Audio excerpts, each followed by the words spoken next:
Hola, hola, bienvenidos a todos a un nuevo episodio más de Comunicarte, tu espacio de comunicación.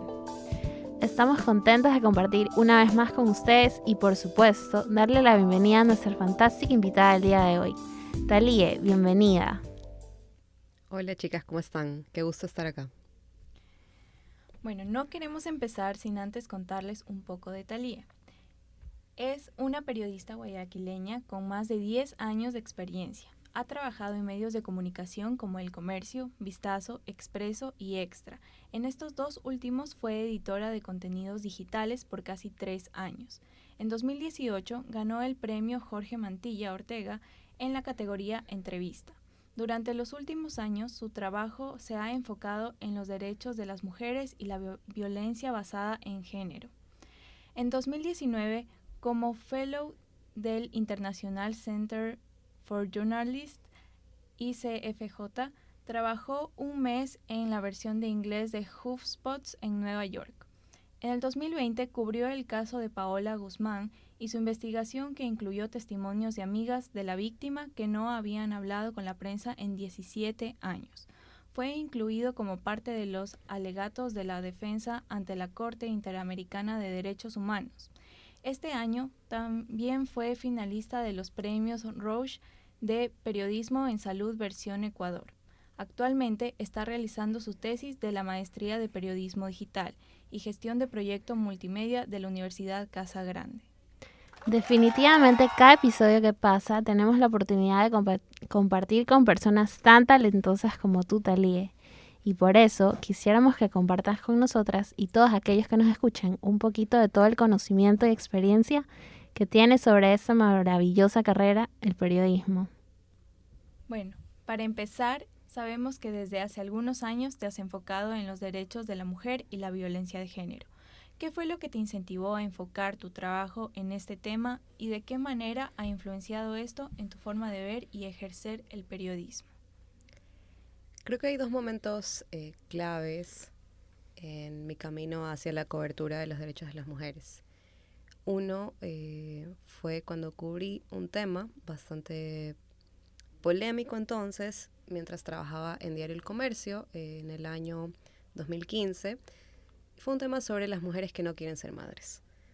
En ese momento fue la nota más leída del día en la web del Comercio, que fue uno de los pioneros en abrirse espacio en el digital en Ecuador, y eso ya daba pauta un poco de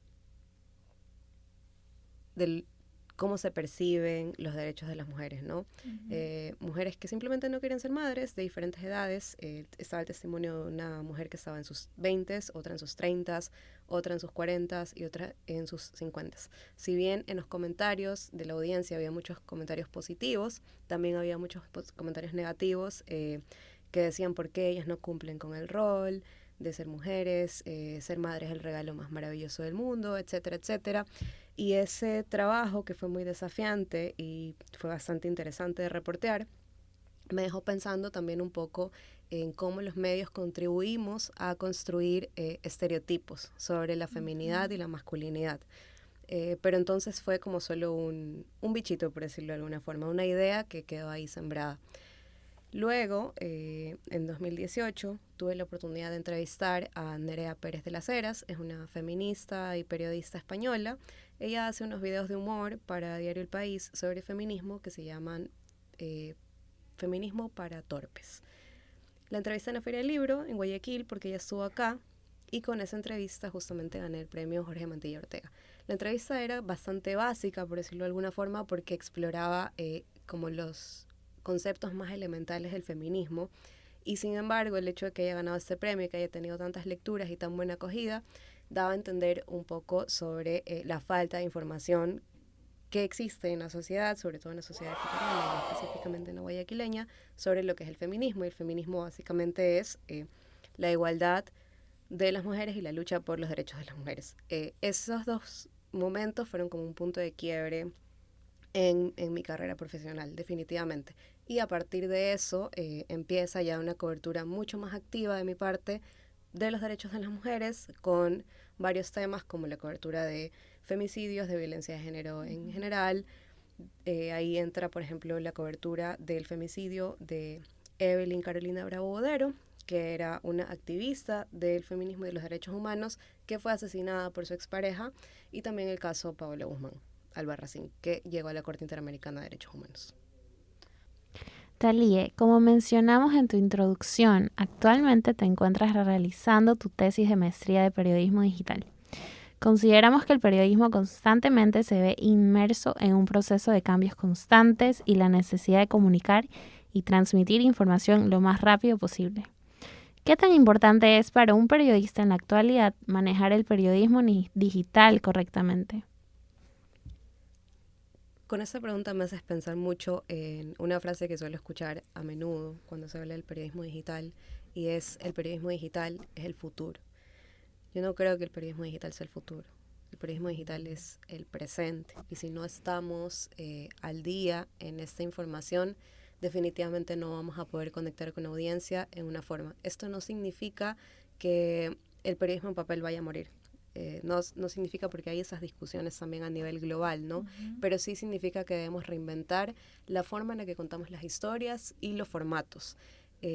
No significa tampoco que la crónica va a dejar de existir. A mí particularmente me gusta mucho la crónica, me gusta el periodismo narrativo, pero sí significa que tenemos que encontrar la forma de contar esa misma crónica en otros formatos. Ahora tenemos un montón de formatos a disposición en internet, desde los Reels de Instagram hasta los formatos muy cortos de TikTok, hasta el mismo formato de podcast, que es el que estamos compartiendo hoy.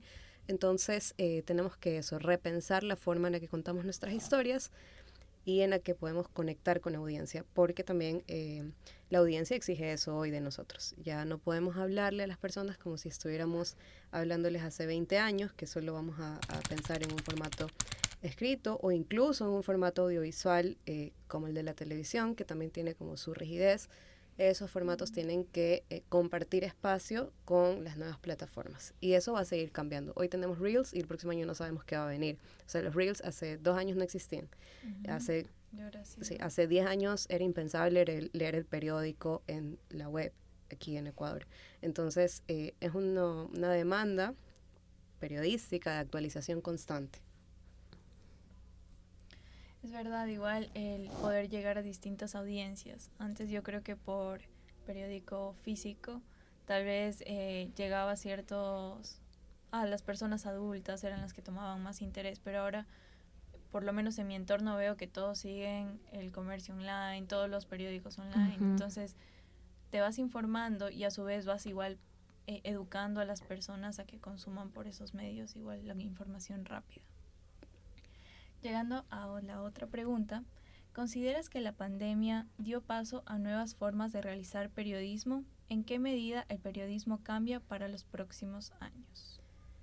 No creo que haya dado paso a nuevas formas. Esas formas ya existían, ya había periodistas y medios de comunicación innovando alrededor del mundo, pero sí creo que si hablamos específicamente de Latinoamérica y de Ecuador, aceleró esas formas, o sea, aceleró la presencia de esos formatos o la necesidad de explorar esos formatos periodísticamente hablando. Tú ya lo decías hace algún momento, mencionabas que el papel quizás iba quedando un poco atrás, y con la pandemia, sobre todo en los meses más críticos, se presentó un desafío bastante grande, que fue ese papel que ya era quizás como cada vez más minúsculo, en el que las suscripciones al papel se iban haciendo cada vez menores, no pudo llegar a ciertas zonas rurales o incluso urbanas, porque la distribución estaba detenida.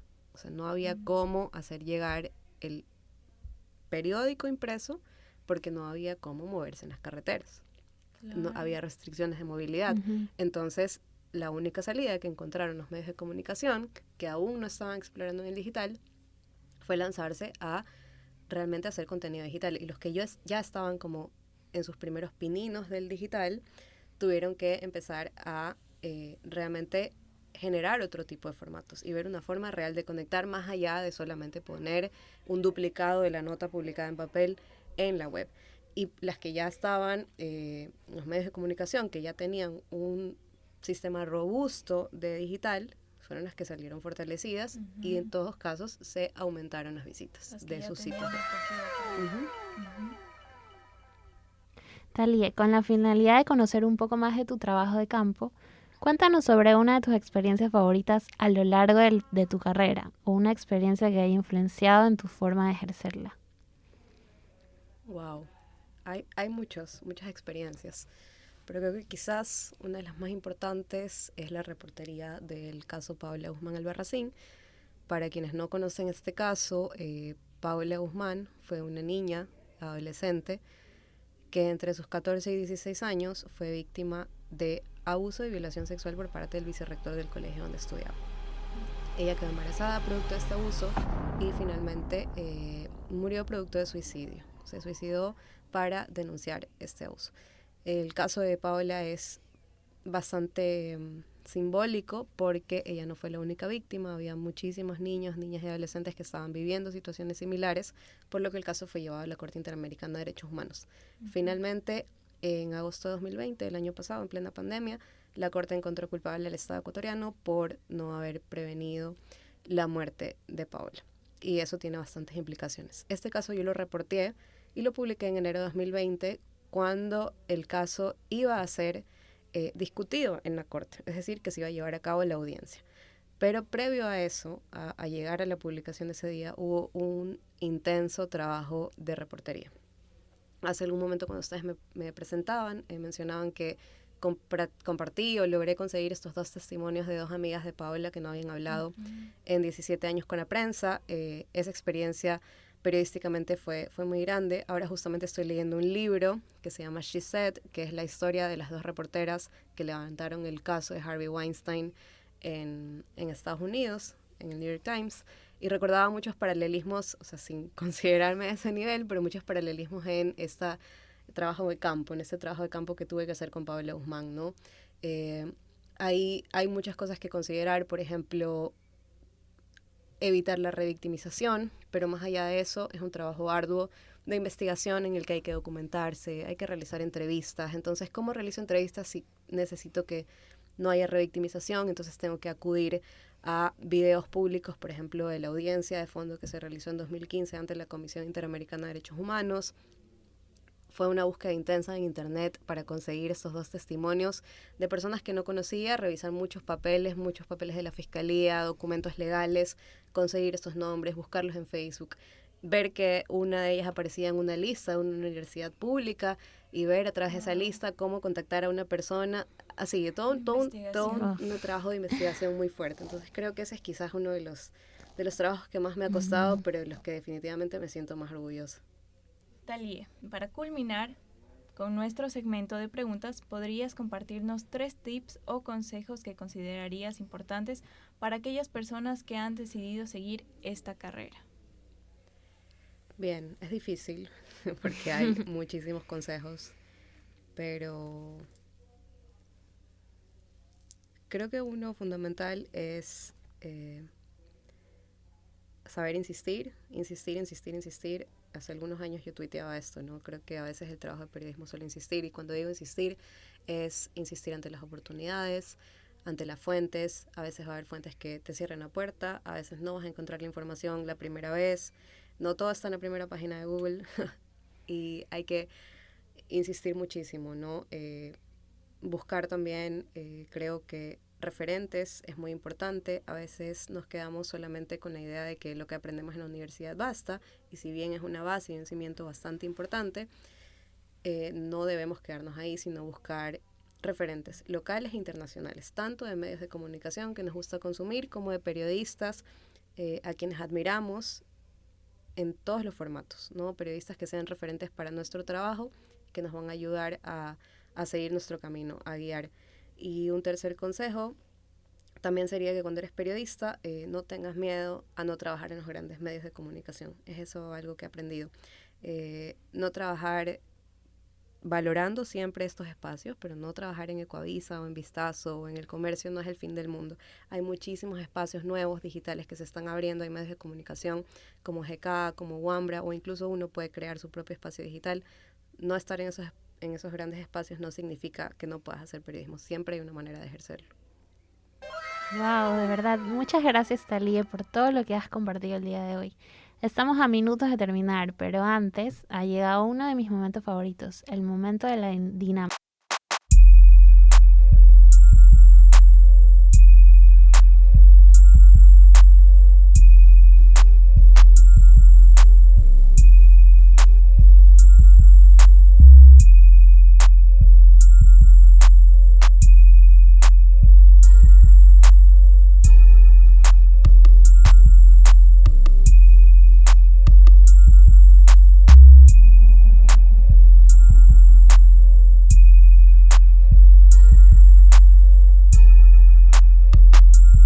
Pandemia. Desafío. Gracias por participar, Talie. Ha sido muy bonito pasar este momento contigo. Tus respuestas, la verdad, nos han dejado impresionados. Espero que el público igual. Fue un gran honor poder conversar contigo, Talie. La información y experiencia que has compartido con nosotras y con quienes nos escuchan es muy valiosa. Gracias a ustedes, a la facultad y a la UES por este espacio. Espero que se hayan entretenido tanto como yo y que la gente que nos escucha pueda aprender un poco de esto. Gracias, Talie. Definitivamente, después de escuchar este episodio serás una fuente de inspiración para muchos de nuestros compañeros que están en proceso de convertirse en periodistas. Hasta la próxima. No olviden seguirnos en nuestras redes sociales, @comunicarte_podcast. Y si les gustó este episodio, compártanlo para que todo lo que he aprendido llegue a más personas. Y Talie, ¿nos puedes compartir tus redes sociales también? Claro que sí. En Twitter me encuentran como @caleidoscópica y en Instagram @_caleidoscópica. Listo, gracias. Gracias. Gracias.